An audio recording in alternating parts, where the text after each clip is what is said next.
लाईटीचा problem झाला त्या दिवशी. लाईट नसल्यामुळे लाईट गेली, सकाळी लाईट गेली होती पूर्ण.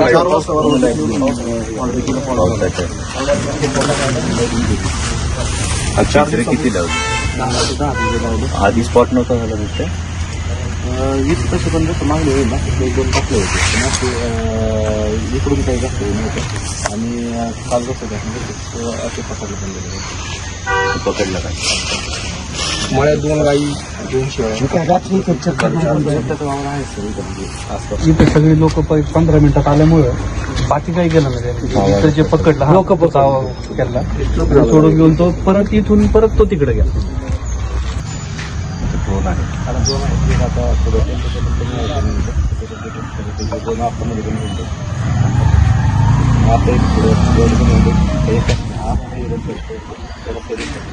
आणि असं म्हणजे 7-8च्या काल उडवला असतं पण काल 2 उडवला असतं तर तो सांगायचा डिस्टर्ब झाला असं आपलं त्याचा आपला टाईम एकच झाला म्हणून काल स्थगित केलं.